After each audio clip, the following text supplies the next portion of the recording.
BA तृतीय वर्ष एवं बीए बीएड तृतीय वर्ष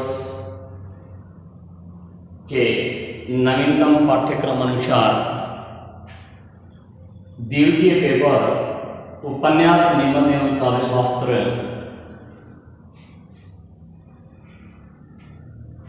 के बारे में अध्ययन चल रहा है। आज हम काव्यशास्त्र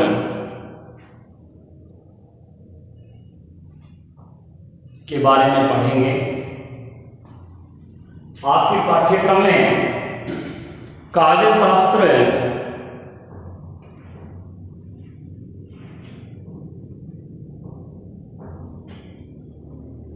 में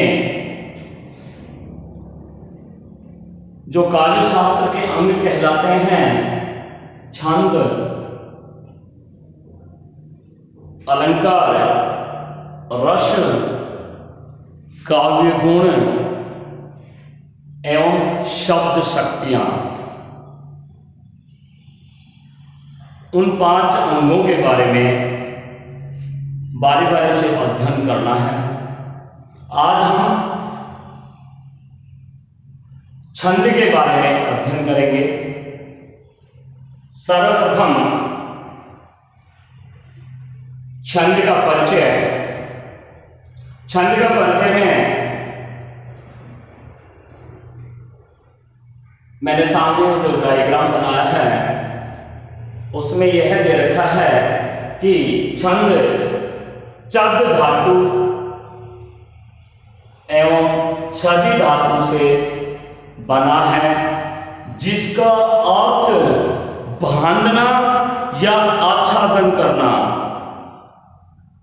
बांधना या आच्छादन करना। अर्थात किसी काव्य को जब अपन बनाते हैं या काव्य की रचना करते हैं या कविता की रचना करते हैं तो उसे हम छंद के द्वारा बांधते हैं या आच्छादन करते हैं, तभी वह छंद कहलाता है। छंदासी आच्छादन अर्थात आच्छादित करने के कारण है इसे छंद कहा गया है।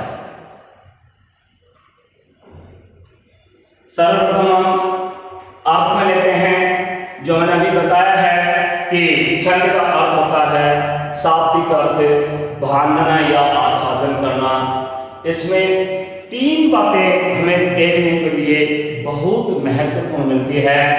क्या मिलती है कि जब हम छंद को पढ़ते हैं या काव्य को पढ़ते हैं या कविता का वाचन करते हैं, उस समय छंद के सारे नियम तो काम आएंगे ही, लेकिन उसको पढ़ने के बाद जो आह्लादित करे, प्रसन्न करे और खुश करे, उसे हम छंद कहते हैं या छंद का अर्थ कहते हैं। अब अर्थ तो हमने जान लिया कि छंद का अर्थ क्या होता है। मैंने अभी बताया था कि चद एवं छदि धातु से बना है, जिसका अर्थ होता है बांधना या आच्छादन करना। जो आच्छादित करे वही छंद कहलाता है। आगे हम यह मालूम करेंगे कि ये छंद आया कहां से। तो वेद समस्त विद्याओं का मूल है।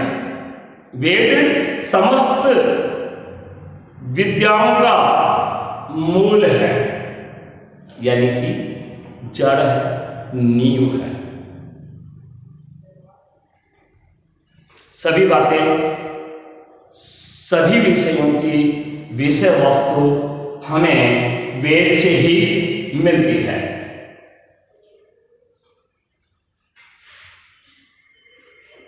वेदांग में यह वेदांत के 6 अंग माने गए हैं: शिक्षा, कल, निरुक्त, छंद, व्याकरण, ज्योतिष। छंद को मैंने चिन्हित किया है, उसके बारे में अपन को आज अध्ययन करना है। छंद एक वेदांगों के अंगों में से लिया गया है, इसलिए इसको छंद कहते हैं और छंद का स्थान वेदांगों में है। छंद की चर्चा ऋग्वेद में भी की गई है। वेद 4 होते हैं, उसमें जो सबसे प्राचीन और पहला वेद है वो ऋग्वेद है। ज्यादातर हम सुनते आए हैं, पढ़ते भी आए हैं। प्यारे विद्यार्थियों, आपने भी पढ़ा होगा कि ज्यादातर विषयों की और नहीं तो शिक्षा, निरुक्त, छंद, व्याकरण, ज्योतिष की जो विषय वस्तु है वह ऋग्वेद से ली गई है, क्योंकि ऋग्वेद सबसे प्राचीन वेद है और उसमें समस्त विद्याओं का ज्ञान भरा हुआ है। छंद की चर्चा ऋग्वेद में भी की गई है और ऋग्वेद में भी छंद की चर्चा कैसे की गई है? 10वें मंडल एवं पुरुष सूक्त में की गई है। उसके ऋग्वेद के बहुत से मंडल हैं। 10वें मंडल में अपन को तो ये ध्यान रखना है, 10वें मंडल में एवं पुरुष सूक्त में की गई है। आचार्य पिंगल मुनि हुए हैं जिन्होंने इसे छंद शास्त्र कहा, पिंगल शास्त्र कहा और इसके जो प्रवर्तक हैं वो श्री पिंगलाचार्य हैं। मैं इसका अध्यापन कराते कराते बीच में आपको कहूंगा कि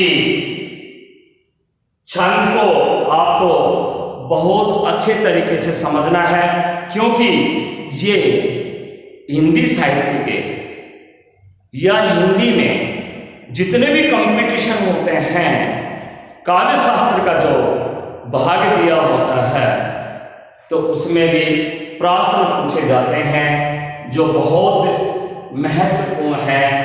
इसमें भी बहुत से प्रश्न बन रहे हैं। यहाँ भी प्रश्न बन रहा है कि छंद का अर्थ ही पूछ लेते हैं तो सही अर्थ आएगा भांडना या आच्छादन करना।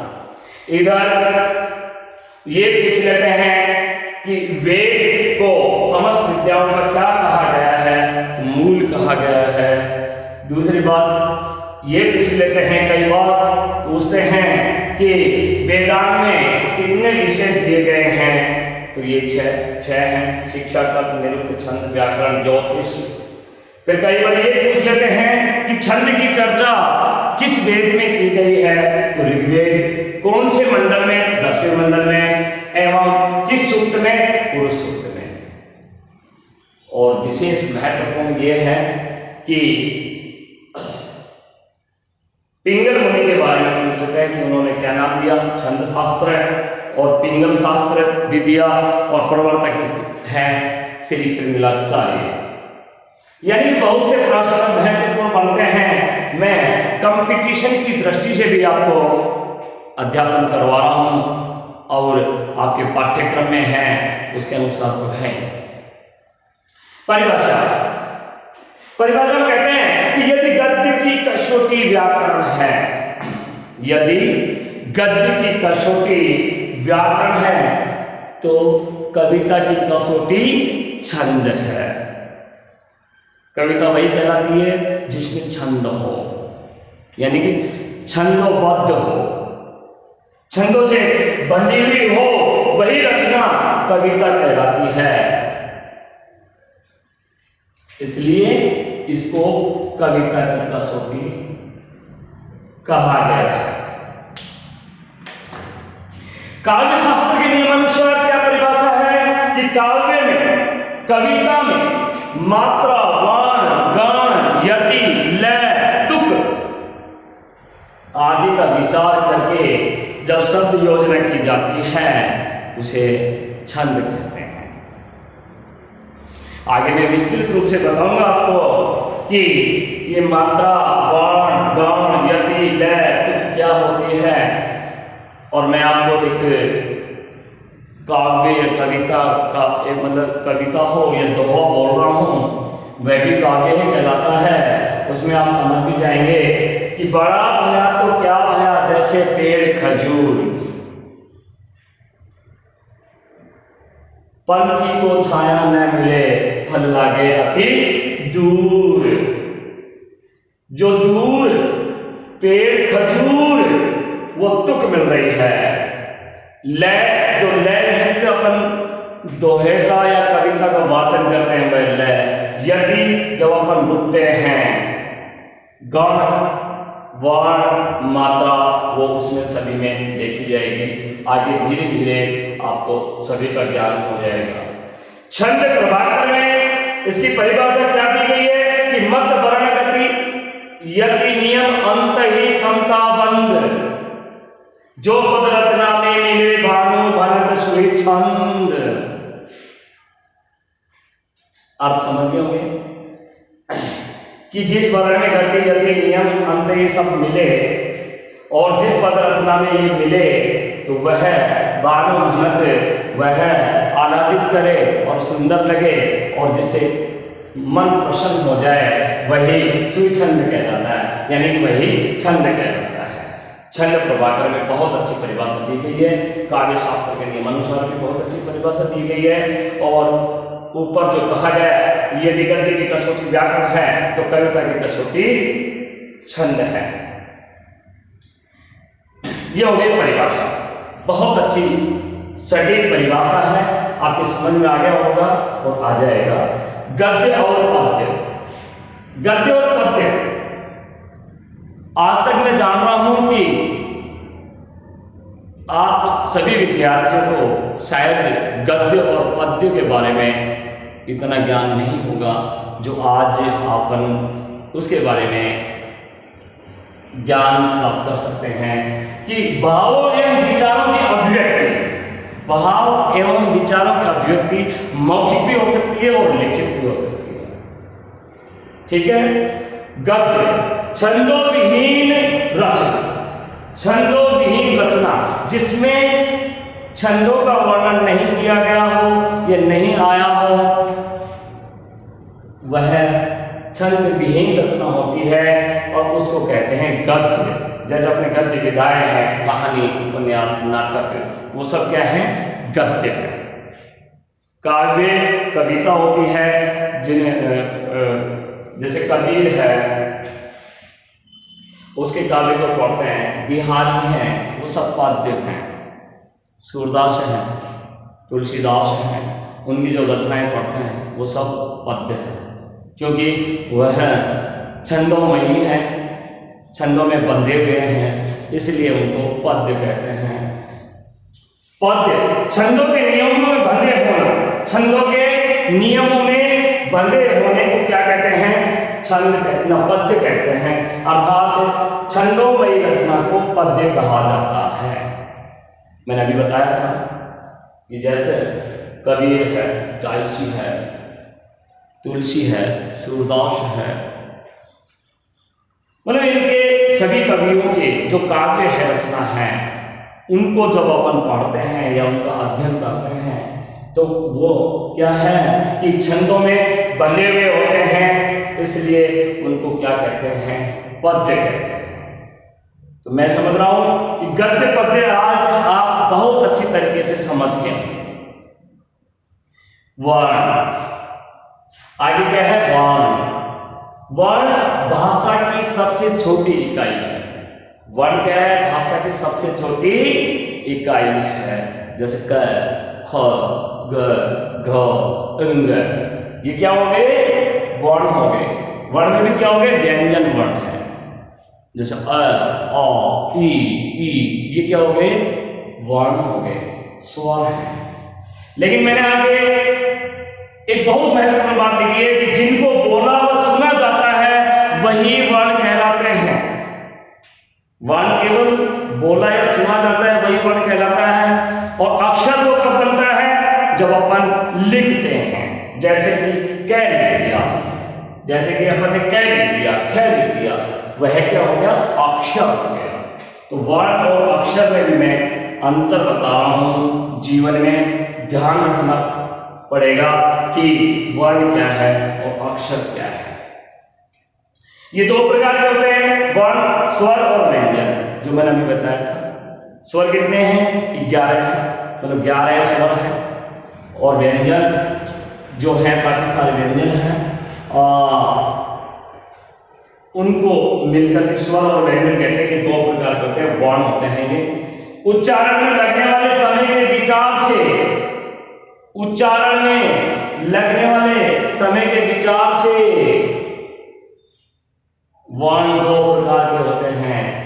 कितने प्रकार के होते हैं? 2 प्रकार के होते हैं। ह्रस्व, ह्रस्व को लघु कहते हैं, दीर्घ, दीर्घ को गुरु कहते हैं। मैं एक बात समझा देता हूं कि जो गुरु लिखते हैं, जो शिक्षा देता है उसको गुरु कहते हैं, तो उसमें छोटा हो आएगा। और ये जो दीर्घ होता है इसमें बड़ा आता है, ये ध्यान रखना। रू में, रे में छोटे उनकी जब मात्रा लगाएंगे तो ये ऐसे बनता है, और रे में बड़े की मात्रा लगाएंगे तो ये ऐसे लिखा जाता है। इन बातों का जरूर ध्यान रखना है। तो कहते हैं ह्रस्व और दीर्घ, यानी लघु छोटा, गुरु दीर्घ बड़ा, वह वर्ण होते हैं। उसके अनुसार ही अपन को छंद को पढ़ते समय ध्यान रखना पड़ेगा। जो मैं आज ही बता रहा हूं आपको, बार बार बता रहा हूं, ध्यान से समझें और ध्यान से सुने और ध्यान से समझने की कोशिश करेंगे। आगे मात्रा, वर्ण के उच्चारण, वर्ण के उच्चारण में जो समय लगता है, वर्ण के उच्चारण में जो समय लगता है, उस समय या काल को, उस समय या काल को मात्रा कहते हैं। मात्रा 2 प्रकार की होती है, लघु एवं गुरु। मात्रा कितने प्रकार की होती है? 2 प्रकार की होती है, लघु, गुरु। लघु में एक मात्रा लगती है, उसका चिन्ह है खड़ी पाई। गुरु में 2 मात्राएं होती है, क्योंकि लघु से दुगना समय लगता है। जब हम काव्य का वाचन करते हैं तो लघु से दुगना समय जिसमें लगेगा उच्चारण करते समय या वाचन करते समय, वह 2 मात्रा लगेगी उसमें, वह गुरु मात्रा कहलाती है। लघु से दुगना समय, और उसका चिन्ह है एस, जो मैंने बताया। अगला है ह्रस्व या लघु वर्ण। ह्रस्व या लघु वर्ण, अ, ई, उ, ऋ, लृ, क, की, कु, कृ, एक मात्रा के संकेत खड़ी पाई। इनके मैंने मात्रा भी लगाई है, आपको देखो, यहां समझने की कोशिश करो कि अ की एक मात्रा आएगी, क्यों आएगी? ह्रस्व है। ई की एक मात्रा आएगी, ह्रस्व है, लघु है मतलब। और रे एक मात्रा आएगी, लघु या ह्रस्व है। लृ, क, की, मतलब जो छोटी मात्रा है, जिसमें बोलते समय, उच्चारण करते समय कम समय लगे, वही ह्रस्व है, और उनकी एक मात्रा लगेगी खड़ी। समझ में आ गया? हाँ, उसकी क्या लगेगी? एक मात्रा। दीर्घ वर्ण या गुरु वर्ण,